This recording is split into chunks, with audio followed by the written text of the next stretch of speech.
after having spent more than 1.5 days more in isolation, I thought would be most appropriate for me to come downstairs to close the final summit. So it's a pleasure being here with you finally. And I met someone, I bounced into someone, I think it was Bruno, and he was surprised that I'm actually in Montreal. So, yeah. Before we hand over some presents and stuff, I thought, I share some observations with you. And I had the impression, and I was told that the final summit was good. Okay, it was a success. And I think it was Jeff who mentioned, so I think that the vibe was good. Okay? And I think there's hardly any better measure of diagnostics than, the vibe is good. And people who work with me and know me, they know that sort of my understanding is that, if things are not fun, then, nothing is coming out. And in that regard, I guess we had fun, while doing PPP and YOPP, but the fact that the vibe was good is for me a very healthy and good sign that although me not being here, we had a great time and it was worth the effort. Okay. Let me share, as I said before, a few observations. Okay. So I think early on during the week, I became surprised. Okay. And on Monday afternoon, I started to exchange messages with Jeff, sort of going back to our booklet and sort of writing something like, if we would have known, we would have added. Okay? So, we have still an opportunity. We are going to write this sort of final overview paper, probably for bands, and we are going to incorporate these things in as much as possible and synthesize. But I think it also told me something else, that during the last 2.5 years of the pandemic, I think, coordination-wise at least, we might have lost a bit of grip on the coordination, a little bit the overview of certain things. Okay, and sort of in similar terms, if you would have asked me last week whether COVID had an impact on YOPP, I would have said probably not a lot. We were lucky. So I'm saying this week as I stand here, we are not that lucky, and it's not just because I caught it on my way, from Munich here to Montreal. But as I said, I think sort of impacting us in our overview and seeing what's going on, and I think it is also part a little bit of this new world. And I've heard this. I don't know who brought this up. Sort of with this, I think it was Michiel as well. The fact, we are moving into a hybrid world, okay? But when it comes to building networks and building teams and building friendships, okay, this, getting together is actually quite important. And, for me, I also realized when I go to a meeting and I have 3 hours before, and to concentrate and focus on the meeting, it's fundamentally different, to moving out of the previous meeting, grabbing a cup of coffee and then going and doing the other thing. Now, I'm not saying that, it shouldn't be a hybrid world, but I think what is very important is that adjust to these facts. And I think this may be, even more important for, PCAP, depending on sort of how much of the new community they want to grow. Some further observations from my side. Probably one of the surprises of this week was for me the importance of windy.com. And it wasn't actually the surprise of this week. I had already the pleasure of listening to Peter the week before when we had this WWRP symposium in Geneva, and that struck me already. And and I think it also tells us something about user needs, in my view, okay, what the users need, and I think it also gives us some guidance, in my view, as to how to shape initiatives like PCAP or others.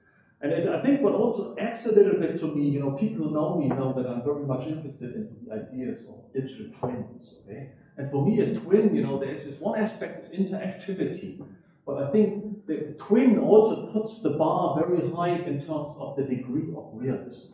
Okay, and I think at least windy implies that kind of realism, and I think a lot can be learned from this surprise. At least in my view. Perhaps another point I would like to bring up on terms of the impacts that, I presented there's the impacts brochure. I had my presentation on Monday, but I think there was one important impact on people that only emerged today, and I think, at least to my knowledge, I think it was met and then it came up later today a couple of times. And that's the impact of engaging in activities such as PPP and YOPP on people's careers. Okay? And let us explain you my career. Okay? Now, when Gilbert asked me in 2011, to take on the job, I was a new professor, who had no hands-on experience in management or coordination whatsoever. Okay? I've worked with good people and I've observed them, okay, but no hands-on experience. I think this was a point. I come back to this. The second point, I wasn't really a polar scientist. I knew a few people, but I knew I had to catch up. Okay? And when Gilbert offered that opportunity to me, I knew this was a fast track to getting most of the people in the shortest possible of times. Okay? And again, especially sometimes if you change your field, these kind of engagements may actually be an opportunity as well. But coming back to the management, Gilbert made a few cool things that I didn't work in my career. Not just offering me the job, but I think, another one was to suggest strongly and advise me to take Neil Gordon as the first WWRP consultant. And I think, the people who work with me, especially, the ones who followed me and like Vanilla and Ian, have worked with us from day one. I mean, they certainly noticed what impact we had on the way I work, on the way I manage, and so forth. So, again, a great opportunity. And I would like also to point out a second person who is present here today, who had an impact on the way I manage and work, and that's actually David Grimes. Okay? Because I had the pleasure of attending EC4's meetings, and I have to say, I was impressed by the way he was coordinating, managing meetings, summarizing at the end. You've seen it today again, okay? And even if I couldn't follow all the time, I was learning while watching, the dynamics of things. And again, engaging in this kind of committee exposes you, to some of the best people, where you can learn by watching. Of course, you can also learn by, things that do not work that well. You can learn from basically both aspects here.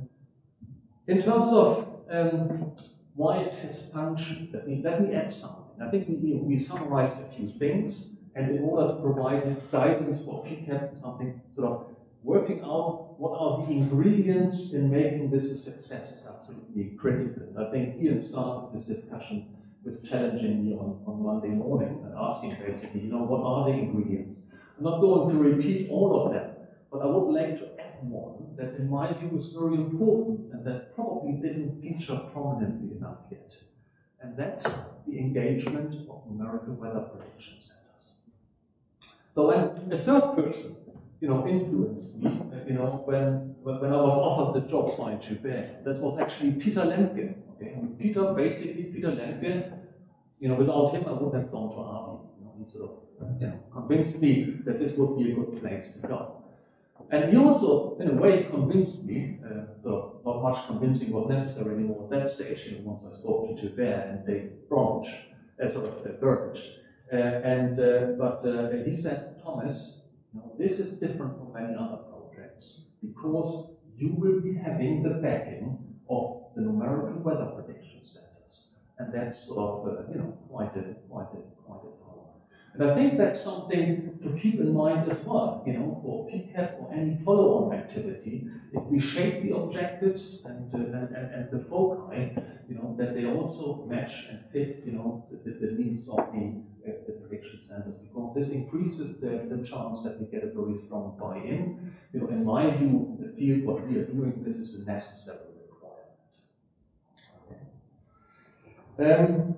I don't want to, I know you're all ready to go, and I want to keep it short. A few words on next steps. So, you know, we took the messages on board, you know, the summaries of the discussion. I think the summit has sort of, highlighted actually the urgency there is to really develop this concept of for PPP. Okay? And so I think this gap, this year 2023, you know, potentially could be critical in my view. You could call it a gap year. You know, YOPP is finished, and sort of, you know, we have these follow-on activities that we have identified, YOPP Southern Hemisphere, if you will, and sort of our, you know, YOPP cycle and mid activities. But there's a bit of a risk if you do not act quickly enough right now. Okay? And I think we've taken the message. You know, there's interest here by the community, so, you know, there's interest in the steering group, and sort of, you know, we heard the message that we put in there. I think I mentioned already to quite a few of you. Sort of for me, PCAP, probably my contribution would be more as a scientist. You know, I'm still excited to do science, not as a coordinator. So I subscribe to quite a few other commitments, including work on digital twins and others that sort of, you know, will be keeping me busy for the next few years. But I mean, certainly, what I can say is from, you know, what I see coming our way there as a scientist, you know, on linkages, on model development, I'm in.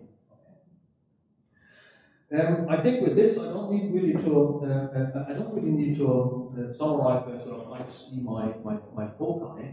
I would like now to take the opportunity and stop here with my few sort of reflections on the summit, and I would be, you know, starting to hand over a few presents. Okay, and for this I would need Claire, because we do have a bingo, right?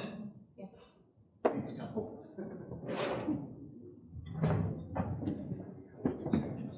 So one of the things of the early career day that we really wanted to focus on was networking, and so to facilitate that, all our early career researchers got a little bingo card, and their challenge was to fill in either a row, a column, or a diagonal, and maybe 4 out of 5 of the boxes. And so I was going to do a prize draw, but in fact somebody handed in an entirely completed sheet with a different name in every box. So I'd like to award the prize for best networking for early career scientists to Liz Webb.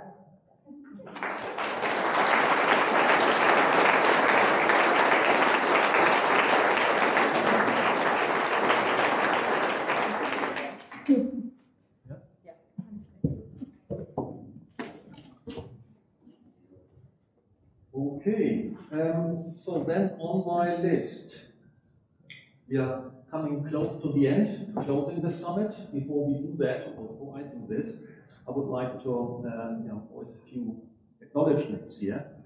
I would like to, of course, thank all the participants, online and on-site, for their participation and their engagement in the summit. Okay? This was critical and to the success of the summit, and that's highly appreciated. I would like to remind you of the support of the summit sponsors. That's Met Norway, that is UMETSAT, Arctic Passion, the EU project, YOPP, World RV, the Big Institute, and RVR. So thank you very much to our sponsors once again.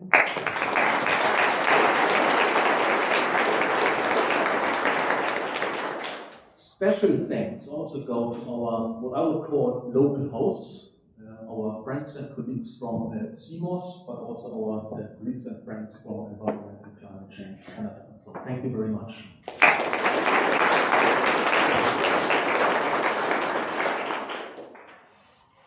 Then we have the team of the Science Lab organizers, okay, which I would like to thank very much. And this is of the participants, Daniel Ringeisen and Antoine Savard. Can you show us yourself?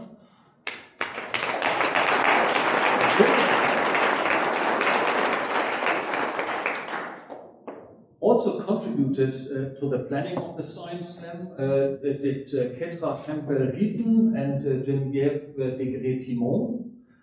Both of them actually members of Apex Canada. And also contributing to the Slam was there were contributions from ArcticNet. So thank you very much to those.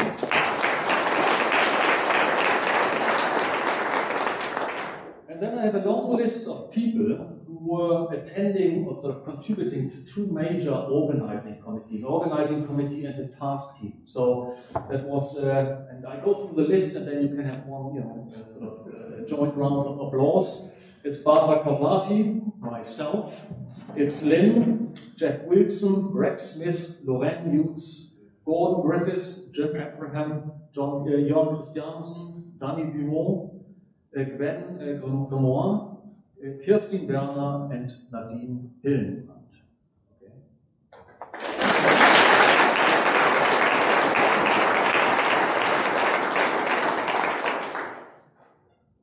Of this list of people, I would like to pick three, okay, to hand over presents. Okay.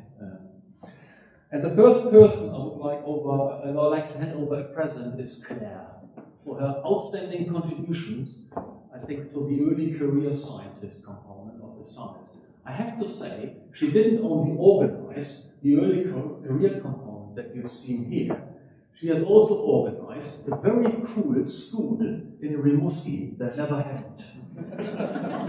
It was great, it was juicy, and unfortunately, because of issues, it couldn't take place. But I think Claire, you did a great job, so therefore I would like you to come forward.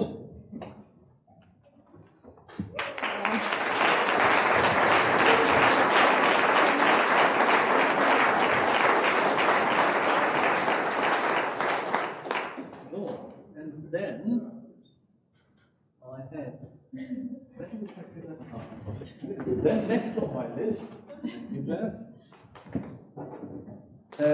we have a present for Lynn and her team from agenda managers. So we worked with Lynn over the last, 12 plus months, and it was just gorgeous. It was beautiful, it was fun, and I think the outcome has been a success. It's speaking for itself. So Lynn, please come forward and take this on behalf of your team.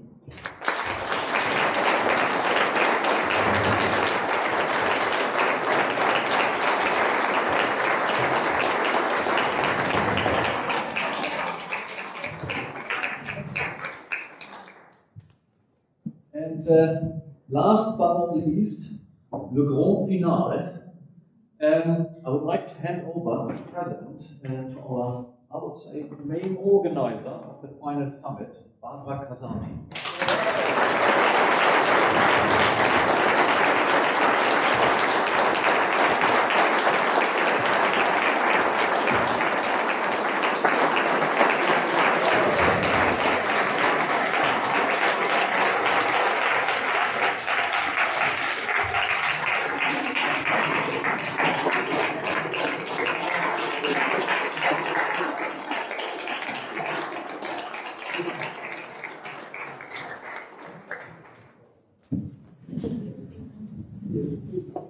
I want to say that I had a great team that really helped me a lot. Like, for example, Jeff and Lynn, and so that was like a very demanding job, but really pleasant job with this great team. Thank you very much.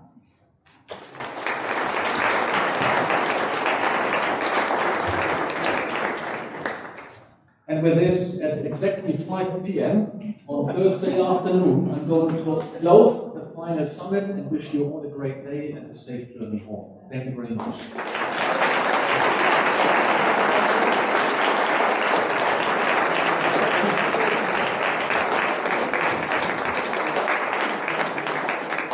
Thank you. Looking forward to seeing you in other situations. I thought you were probably going to subject for On the science side, always. I just wanted to let you know that the posters have been taken down, but they are all on the registration desk. So if you have a poster, you did an excellent job, my friend. It really was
I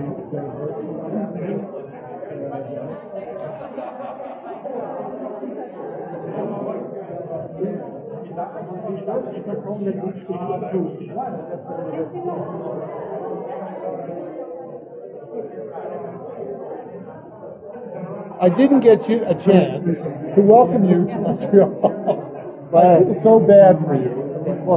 It was really, no, the moment I left my place.